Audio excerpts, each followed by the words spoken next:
Hey, what's up, everybody? Welcome into Tom Curran's Patriots Talk podcast. Start looking at the Raiders now, finally.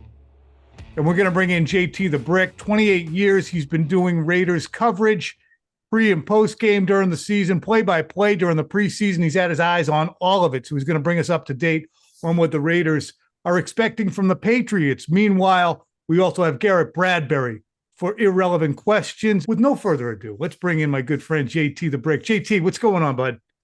Tom, great to talk to you from Las Vegas, and Las Vegas, the sports and entertainment capital of the world and the home of the Las Vegas Raiders. Has that sunk in yet for you? Not saying Oakland and Oakland. You're good. I've been Oaklanding nonstop. Even when they were in LA, I was Oaklanding. So, yep. You know, it was the first team that I ever hated. You know, 76, It was the first Patriots team I ever followed.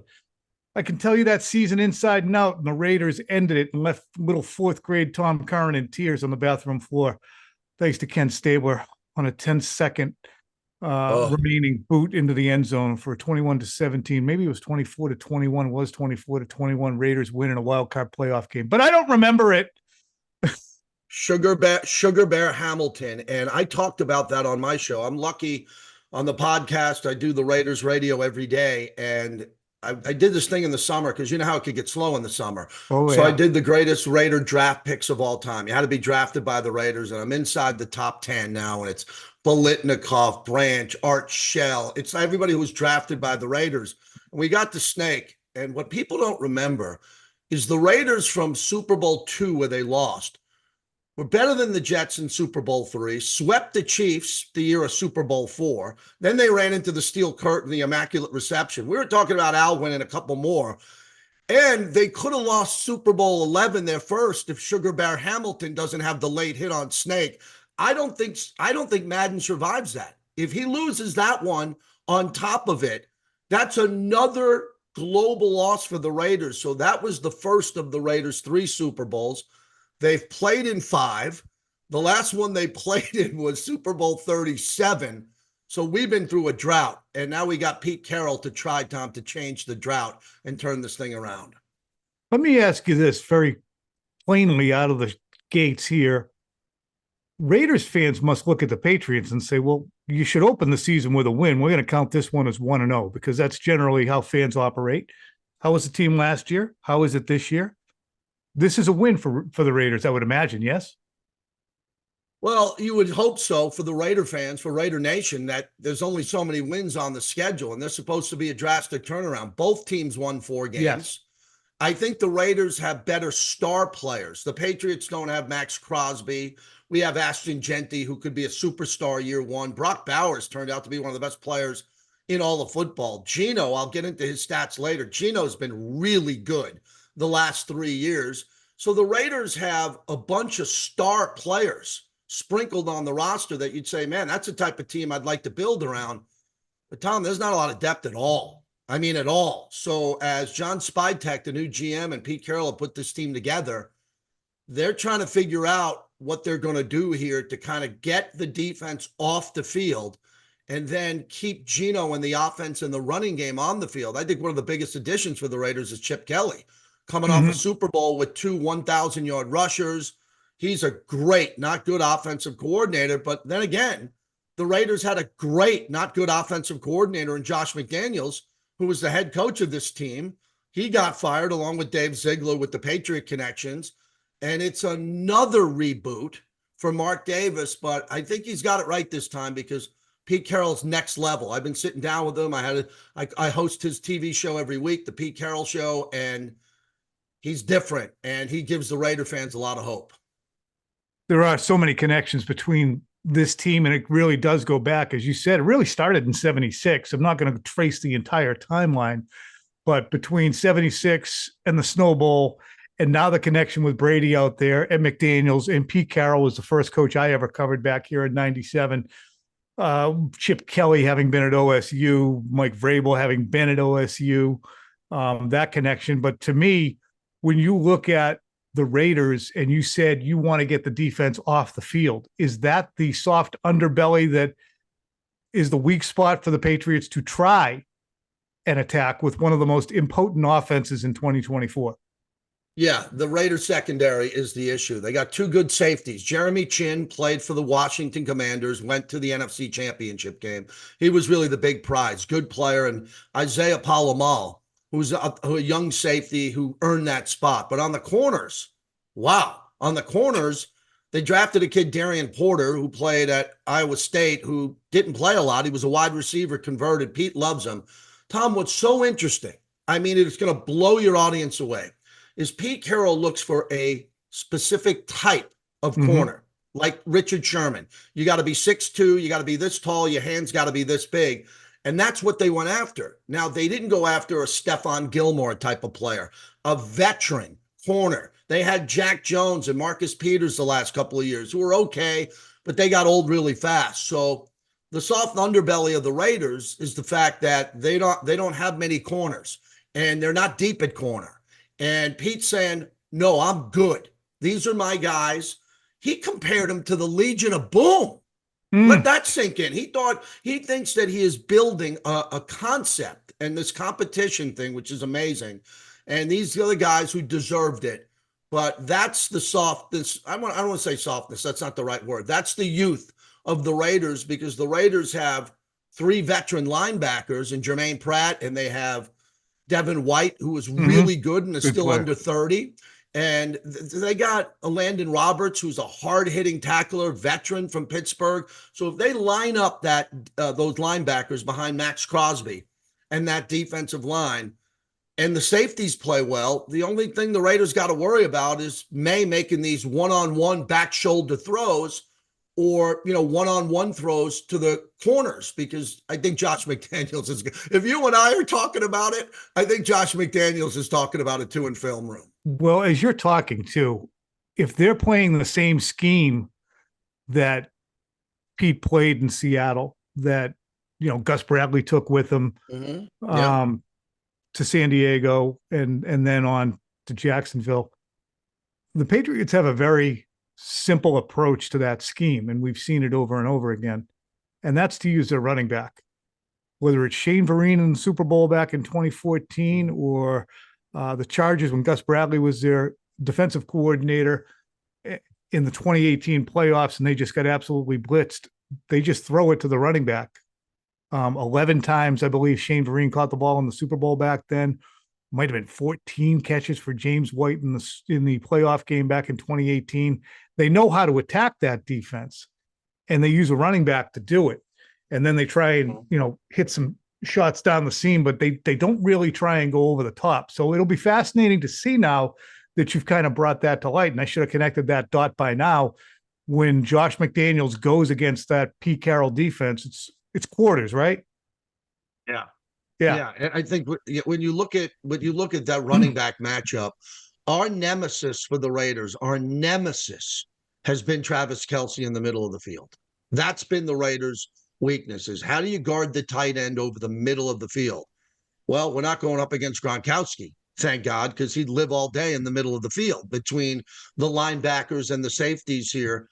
But, Tom, I'll tell you, one of the strengths of the Raiders, not only Pete Carroll, is Patrick Graham. Patrick Graham was a finalist for the Jacksonville head coaching job.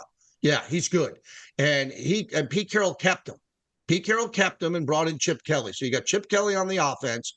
You got Patrick Graham, who will be a head coach next year. He's a finalist. Liam Cohen beat him out in Jacksonville. And his schemes are really good and fundamental. And now Pete Carroll's come in to kind of give it a little bit more of an edge here. So for the Raiders, it's going to be about the pass rush. If Max has a big game, and he's capable, I mean, this guy is just a pleasure to watch play. I mean, you and me are old school. We love guys who can play in any era. We got that guy. They just signed him to a long-term contract extension.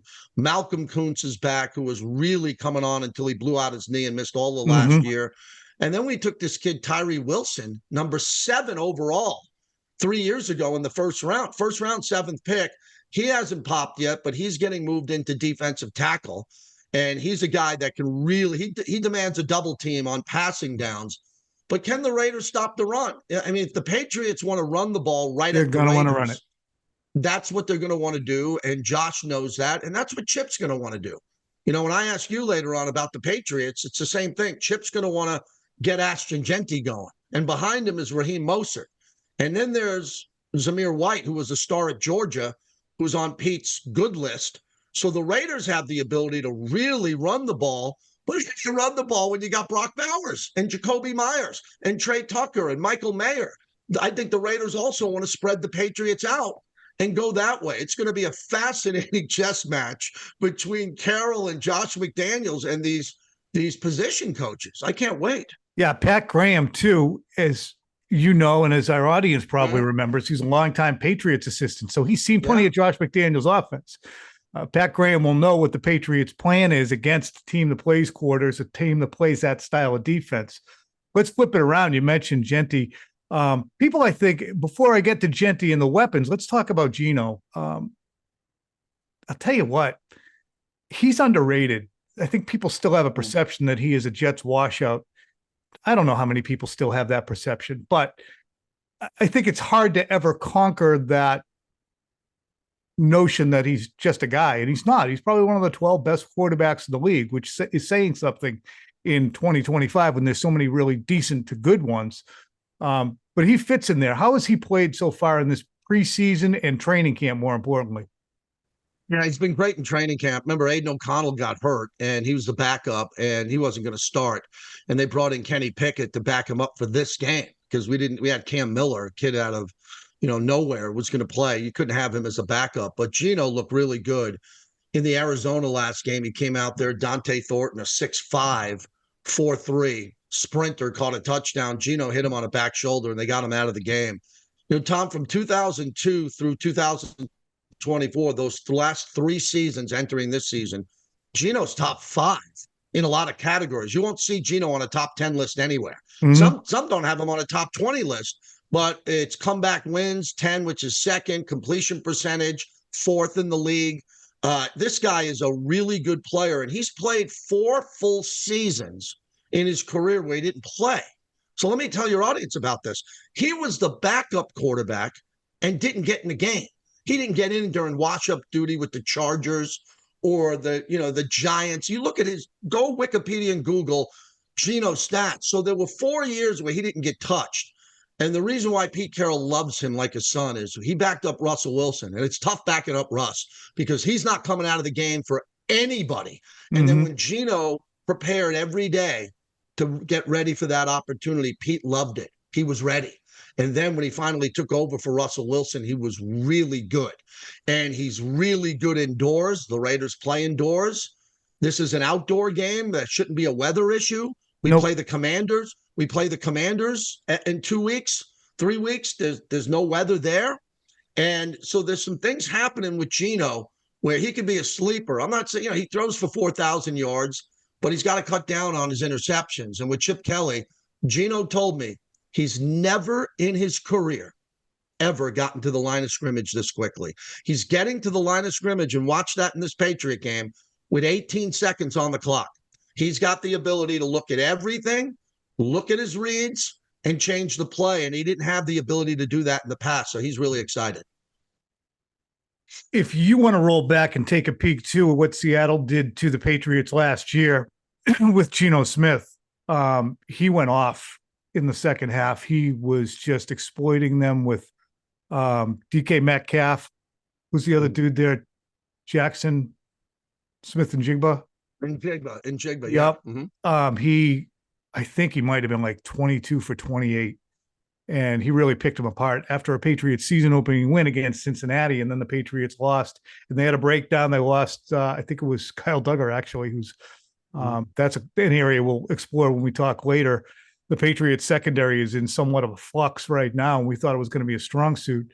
But Geno found DK Metcalf when Kyle Duggar had sucked up. I mean, you can't have one of your best players, as they did at that point, having a breakdown like that. And that's what Duggar did, which is probably why Duggar is in part not in the Patriots' future plans or starting lineup right now. And that's a place too I want to ask you about. With their Patriots secondary may not have Christian Gonzalez. We're going to be monitoring his availability as this week goes along. Hasn't practiced since July 28th, hasn't gotten hit. Kind of a stretch to think he'll be on the field. They have two younger safeties. It'll probably actually three. It'll be Jalen Hawkins, Craig Woodson, who's a rookie. And then they have younger, well playing, but inexperienced corners in Alex Austin and Carlton Davis should be out there as well. But you mentioned Dante Thornton. We already know about Jakobi Meyers. We're trying to figure a way for the Patriots to extract him, maybe a straight Diggs for Jakobi Meyers deal. Mm-hmm. But what kind of damage can this group do to the Patriots secondary, especially Brock Bowers on the safeties? Great question. First off, Dante Thornton is just a freak. And in the second round, they selected Jack Besh out of TCU, who's a really good possession receiver. We haven't seen much of him. And then keep an eye on Trey Tucker. Trey Tucker is their speedster. And I'm not going to use the name Cliff Branch, may rest in peace, but he's this version of the Raiders. He's the sprinter on the outside, and he's good. And Gino and him had an amazing camp. So you will see a deep ball in the first and second half. I'd lose my mind. I could care less if they complete it. Just throw it. Let the Patriots know that you're there and you can throw a deep ball. And then they got Michael Mayer, who's really good. He didn't get traded. He was kind of lost under Josh McDaniels. Brock Bowers is incredible. And you mentioned Jakobi, who's playing out the final year of his contract. As you know, he wants a new deal. And this is a new regime, and they love him. But we brought back Amari Cooper. And let me tell you, I was on a Bills show, and he didn't show a lot with Buffalo. He didn't. Pete made a statement, Tom, by bringing him in. We got young receivers that need to be developed out here, and they're drafted high. And Pete basically said, no, bring in Amari Cooper now. And he's been a hell of a player, as you know. He's been a very good player in this league for a long period of time. So the Raiders can break the huddle at one point with Jakobi Meyers far left, Amari Cooper in the slot, Michael Mayer and Brock Bowers, and then out wide Trey Tucker and Dante Thornton coming in with Ashton Genty behind him. The Raiders have their toys. They finally have all the toys, everything you need on offense, they got it. Young receivers, veteran receivers, two tight ends, but it comes down to Ashton Genty. This kid was drafted, and I'm not going to use Barry Sanders or Emmitt Smith, but he was drafted to be Marshall Faulk for 6, 7, 8 years. He's got to run it for not this season maybe, but he's got to have these 1,800, 1,900 yard seasons. He's got to catch 35 balls out of the backfield. He is electric. If you don't tackle him at the line of scrimmage, his low center of gravity, and it's like Sanders, boom, he bounces out to the outside and he's going. So with that threat and the play action for Gino to fake it to him and hit Bowers on a seam route, Raider fans are really excited, and the Raiders got to hope they can block their offensive line. Pete really made them compete. Pete, study this story. Jackson Powers Johnson, who won the Remington Award, who's the best center in America at Oregon. Pete basically told him, you're not our center, and we're moving you to right guard, and you're going to compete with Alex Kappa. And we didn't know till last week if Jackson Powers Johnson, a really good player, was in the starting five. Pete got in everybody's head, Tom, with this competition thing the entire camp. No one knew if their job was safe other than maybe 5 guys. So does that mean that because of this competition throughout training camp, they're well honed to start the season well, but that was an area that was a little bit of a question mark? Yeah, they really had to test and try this offensive line. Colton Miller at left tackle is one of the better ones in the league. DJ Glaze won the right tackle job last year, a really big, strong player. The interior of the offensive line, Jordan Meredith has never played center, and he beat out Jackson Powers Johnson. Funny story, when Ashton Genty got signed by the Raiders, he came to the meeting, the press conference. It was the 3 Raider Super Bowl MVPs, Marcus Allen, Jim Plunkett, and Fred Biletnikoff. And they take a big group photo with Ashton Genty. And Ashton goes into the locker room, and Jackson Powers Johnson comes up to him and says, hey, I'm your new center. No, you're not. Not under Pete. Not under Pete. You're going to have to compete for that. And he did not win that position. But the one thing with you being back east, I'm in Vegas, a lot of us didn't pay attention to Pete in Seattle. And all he did was win. Right? He won a lot of these games. but no one understood what this competition thing was like. And I don't think he did it as the coach in New England. I think it started at USC where he built that mini dynasty. He's got a basketball hoop in the team meeting room. He's got one on the field. He can go up to any two players, a right guard and a safety, and say, you two, best of 5 right now. And they're always competing, and they're having these little games all the time about competition. And then they scrubbed the Raider walls, which was silver and black, repainted them, and throughout our entire building, it says competition. And in competition is Pete, P-E-T-E, in the middle of that. So I had him on for his first interview yesterday. He's so humble. He's a professor at USC. He's 73 years old. And I'm telling you, Tom, I got a weird feeling about this one because I've dealt with a lot of coaches, you can imagine. 28 years. This is my 15th coach. 15th. And I got hired the same day Gruden did in 98. If this guy can win a Super Bowl, and I'm talking because we got to get to Brady. If he can win a Super Bowl after winning the national championships at SGC, the Super Bowl should have been 2. Marshawn should have ran it at the goal line. There should have been 2. Should have been 2. 1. If he could get the Raiders in Las Vegas 2 or 3 years from now to a Super Bowl, I mean, Pete Carroll's going to do a walk-off mic drop like we haven't seen. It's going to be that special. How involved is Tom Brady in this organization, and has he had any kind of an imprint and an impact on it? Massive. You could do a podcast on that. It would be one of those investigative podcasts. You know, the best top 10 podcasts are like either murder mysteries or investigations. Yep. You would do this on Tom Brady and what is his power within the Raiders. So let's dive into it. First off, he's bought 10% of the team. When he bought the team and now when the deal closed, if you look at the net asset return, it will go down. It will go down as one of the greatest investments by an athlete in sports history. The Raiders were 31 in the league in revenue and worth. Now they're inside the top 7. Okay, we're going to be close to a $10 billion team by this time next year. Do the math with Brady's association with that. You know his rules with as a broadcaster, when he can be in the building or not when the season starts, but he's out here in Vegas a lot. John Spidtek was his teammate at Michigan. He's the new GM. So all you got to do is look at Brady and Spidtek on the draft. Mark Davis has given him a tremendous amount of power to look at everything and make a decision on everything. And I hate to say it to the Patriots, but this is Big Boy Podcast, Big Boy Radio. He's an owner now. He's not a guy hanging around the Raiders. So he wants the Raiders to win this game. He just had a statue unveiling at Foxborough. I think last night or 2 nights ago, he was in Tampa for their 50th anniversary. He won a Super Bowl there. But now he's the owner, the minority owner of the Raiders. And you know this. No matter what you do, if you own something, that becomes your team. So he's full silver and black. He looks great, like the matinee idol. I used to call him the matinee idol when I was on WEEI and the Sports Hub all those years. We couldn't beat Brady. And what's it like? Let me throw it back to you. What is it like when you see him in the classic white Allen Davis coat walking into Allegiant Stadium in full Raider gear? That was a little arresting. We did spend on our nightly TV shows a long time. We sent it out to the fans too with a poll. How do you feel about this? Is Tom Brady less likable now than he ever was? And this is right after the statues, right after they banged out Gillette Stadium last year for his retirement ceremony.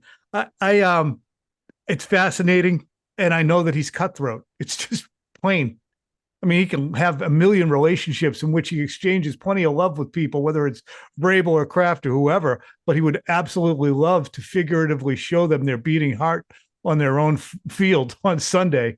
I know that. So to me, it is interesting because the more you lay it out that he's not just like one of these guys who buys a portion of an English soccer team, but he's involved and it is his imprint. When he's involved in something to that extent, there's a level of pride that he's going to take in that if it sucks or humiliation. So he's not really accustomed to that. So this is going to be really interesting on the Vrabel Brady level, much less the Kraft Brady level. It's that rivalry because Mike is a prideful guy too. And I'm not saying it's the leading factor in the game, but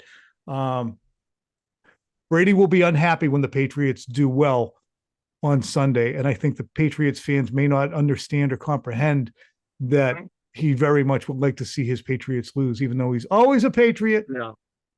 Yeah, well, I'll tell you, Tom, what's another big topic around here is this John Gruden lawsuit. Because when the Raiders moved to Vegas, they had John Gruden leading us. And man, he did a hell of a job. Year one. We were going to the playoffs. And then the email leak came out from the Washington Commanders server. And we're all sitting here in Vegas going, wait a second. What happened? So I'm on the set with John Gruden every week. And the following week, I'm sitting down with Rich Bisaccia. And John Gruden's gone. And that I believe that put everything into effect because of the power that Brady has now in his ownership. And I'm not saying Gruden would have been an owner, but Mark Davis and John Gruden were just sealed together. I mean, they loved each other. And he came in with $100 million contract, 10 years, $100 million. And Gruden would have still been here now. We're talking year 6 in Vegas, and they took it from us. And now Gruden's coming back. And I'm not condoning anything in those emails, but Gruden should have been back in the league, and he should have been back with the Raiders. If you go back in the hot tub time machine, he should have been suspended for 3, 4, 5 games if you want to do that. And then he comes back and he's leading the Raiders. Rich Bisaccia got him to the playoffs. Gruden would have. And that changed everything. We lost Gruden. Then we had Rich Bisaccia. Then we have Josh McDaniels. Then we have Antonio Pierce, who did a really good job when he took over as the interim. Got the Raiders. The Raiders are the last team to win at Arrowhead. I mean, he had him win there, and he deserved to get consideration. He gets the job. And I'm sure like you last year, I'm sitting here hosting the Antonio Pierce show every week, and they lose 10 in a row. 10 in a row. Not 10 out of 12, 10 in a row. And we're sitting there going, what happened? The Raiders were 2-2, and then they lose 10 in a row. But that gave the Raiders the ability to bring in Ashton Genty, to bring in Pete Carroll, to bring in Chip Kelly.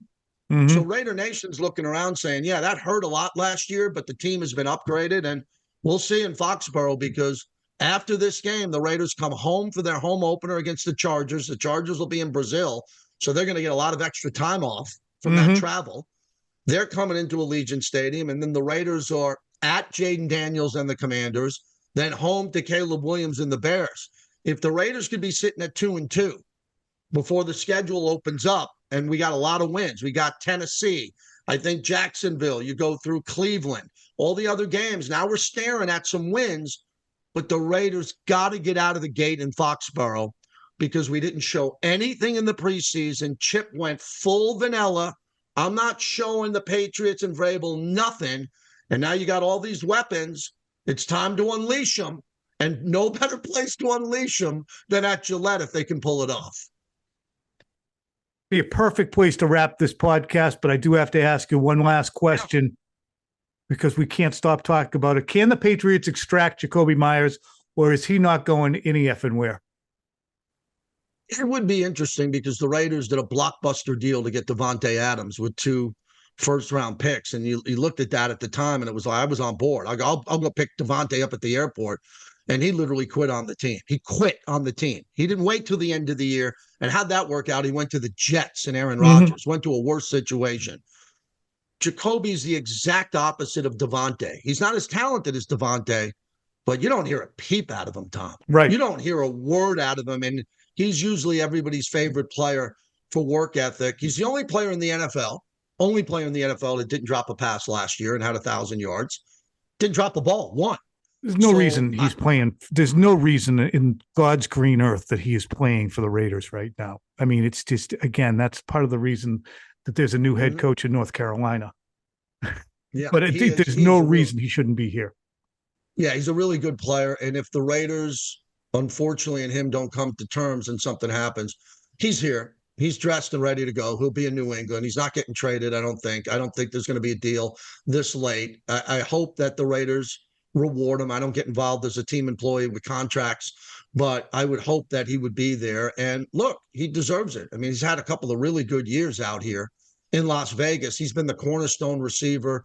Plus, he's an emergency quarterback. He's a leader. He's just good to have. And Tom, you've been covering football at the highest level. when you got good guys in your locker Mm-hmm. room, really good guys, you don't want to lose them because this league is full of guys who aren't good guys in locker rooms. And when you get a Jakobi Meyers and a Max Crosby and Brock Bowers, you can't get him to say a word. He's all ball. He's from one meeting to the next. He has a power shake waiting for him by a trainer. He's lifting up between meetings. Like, the Raiders have the guys now who are the cornerstones of the Raiders' rebirth with Pete Carroll. They got to keep them, and they got to make trades, and they got to get better because Vegas is in a tough spot now, man. We're getting 35,000 fans from the other team coming to our games, not because we're not good, and we're going to get better. It's because if you're coming out with 4 of your buddies from New England, Yep. you're going to the Raider game. And you're staying at the MGM or Mandalay Bay or the Bellagio. And if my tickets, I'm a season ticket holder, my lower bowl tickets are like $400 a game, you'll give me $800 for it and thank me because you'll get all 4 of your boys inside this nightclub, which is the stadium. Pete told me yesterday, this has got to stop.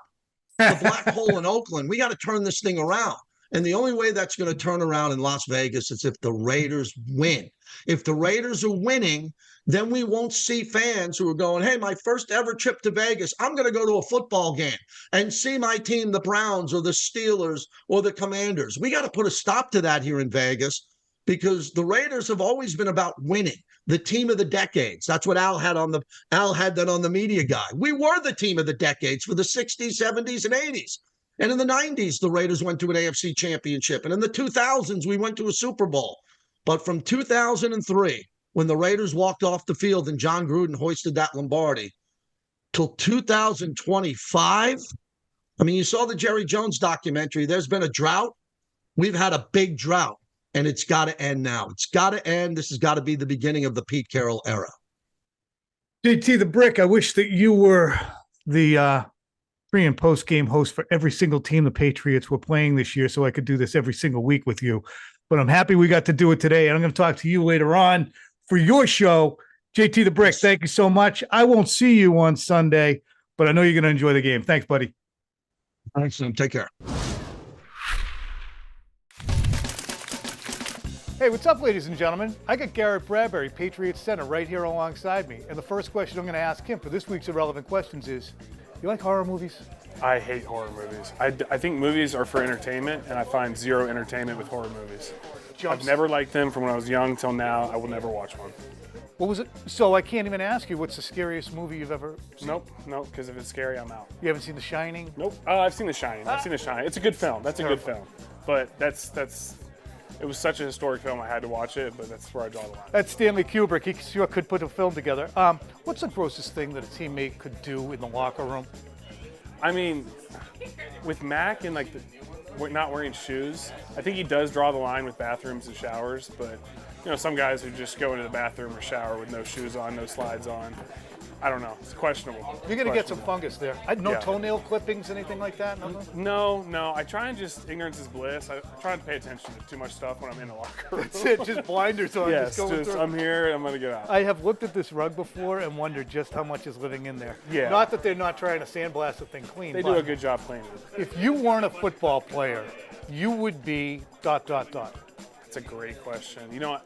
I thought coach. Probably still kind of think coach, but I don't know. I kind of like what I'm doing right now, so I'll keep doing it as long as I can. Now, your dad played at Eastern Washington. Yeah, Did he coach you throughout? No, he did not. He was a supportive parent, but he was hands off. He gave me some tips here or there, but he did a good job where he probably knew more than some coaches I had, but did a good job just being a dad instead of a coach. You were a first-round pick of the Minnesota Vikings back in 2019, and you played every snap for them as a rookie. Yeah. And you played every snap last year.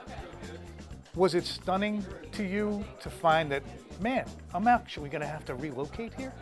Yeah, I think a little bit. You're just you only know one thing for 6 years. But at the same time, it's also kind of, you get to meet a bunch of new guys, a new city, new people. So it's you miss some of what you're used to, but at the same time, there's a lot of excitement with the newness. How do you reset? How do you reset? You're, the best careers last 8 years. Yeah. So you're this far in, and you have to reset and say, all right, I'm joining a new team. How do you keep upbeat and not say, not to be those guys didn't want me. They Yeah. didn't want me to play for them anymore. Yeah, I think the NFL, you don't make it in the NFL if you don't take it one day at a time. I mean, I joke with a lot of people. My wife hates it. My family hates it. I'm not a planner. I live like 1 hour at a time. I know what I got in the next hour, and then tonight I don't know what we're having for dinner, don't know what we're doing, but that's just how you have to approach it. And if you take it one day at a time and, all right, we got practice today, I'm going to try and be better at practice today, then that's all you can ask, I think. And then reset, I don't know, off the field. I have 2 young girls, so spend some time with my little girls. But yeah, it's about balance, but at the same time, when you're in here, you're getting the most out of it. What's the amusing thing about Drake May that you've come to appreciate that maybe at first you're like, that's kind of quirky? That's a pretty specific question. Yeah, amusing. I love how competitive he is in everything from pickleball to golf to cheering his sports teams on or whatnot. But he's just a fun guy to be around. He's so young, but I don't feel the 7 or 8 year age gap between us. So I really enjoy spending time with him. See, we've noticed in the media that when we have him at the podium, he starts every answer to every question. Yeah. That's the Southern draw in him. That's that Charlotte, North Carolina draw for him. And you hear it in some play calls sometimes. You're like, what? Like, I think I understand it, but I think some guys that aren't familiar with that accent are like, what was that?